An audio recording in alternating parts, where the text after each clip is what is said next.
An evil action comes from an evil will. Well, now, where does an evil will come from? Suppose there are two people of equal mind and equal disposition. They're identical. So it's not that this person lacks a degree of intelligence that's necessary, a degree of humility that's necessary. They're equal. They both have the grace on a same level, the grace to choose good.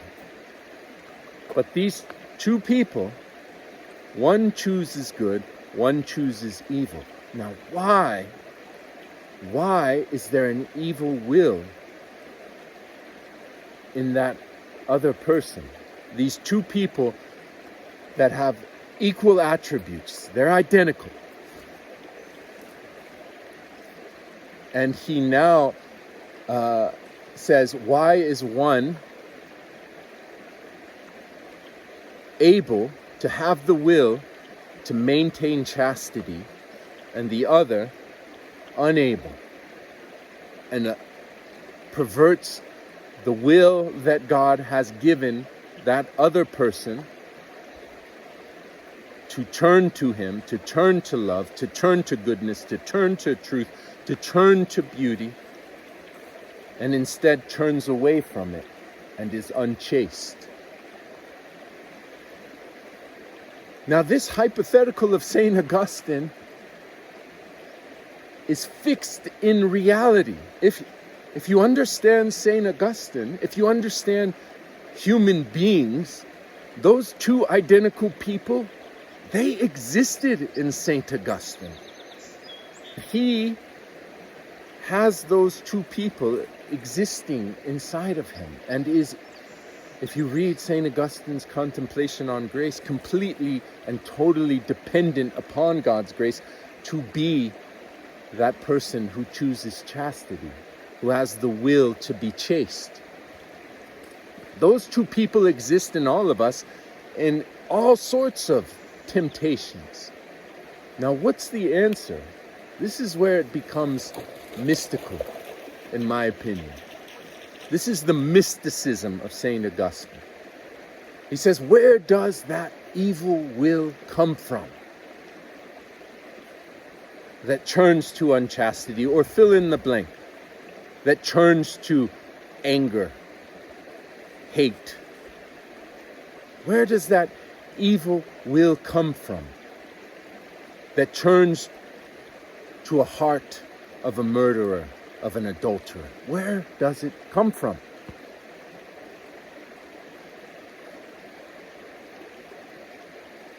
If you have in mind the fall of the angels, that fall of the angels is the fall, that's that reality, that action, that choice is the fall of man. Where does that come from? Now, wow. St. Augustine, he offers this answer, and he continues on, but this answer is something we can rest in and sit with for a while before moving forward in his contemplation. That initial evil will that we find in the fall of the angels, and that we find in our own fallenness, in our own sinfulness, in our concupiscence. That initial fuse that is lit, that then leads to evil action.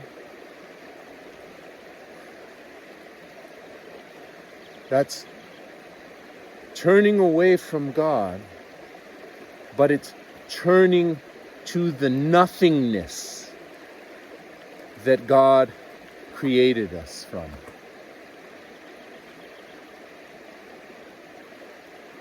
It doesn't make sense to say that creation came from nothing, that something came from nothing.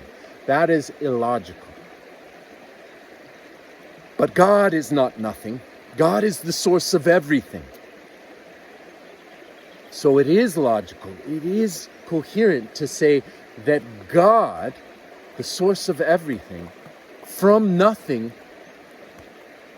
gave us creation, gave us existence. He is the source of existence. He is the I Am, the Holy Trinity, Father, Son, and Holy Spirit, the communion of God, the love of God,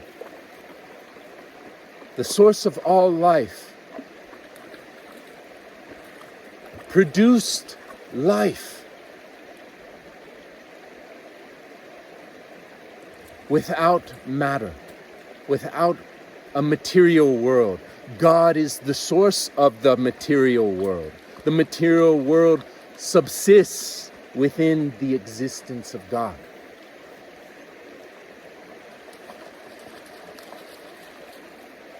If God ceases to exist, everything ceases to exist. So God chose, I shouldn't say chose, God,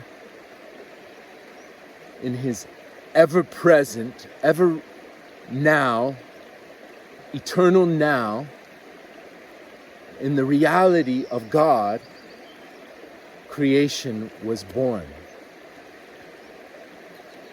And creation has a past, a present, and a future, but God is outside of time and space. God created time and space. God created everything that is this material world from a non-existent material world, because it didn't exist. He created it from His love. From the love of God, we have our existence.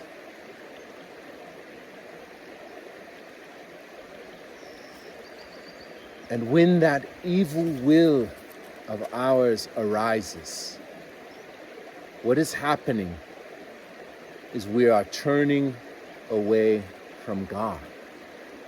And if we go all the way back to the very first evil will of Satan that turned away from God,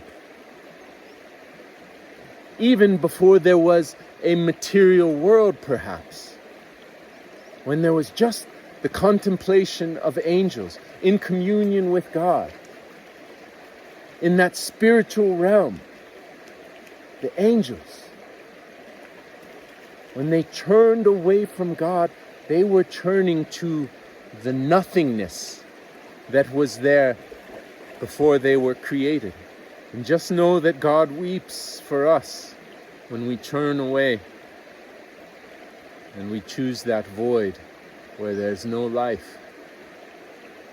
He weeps as He wept for humanity at the threshold of the tomb of Lazarus.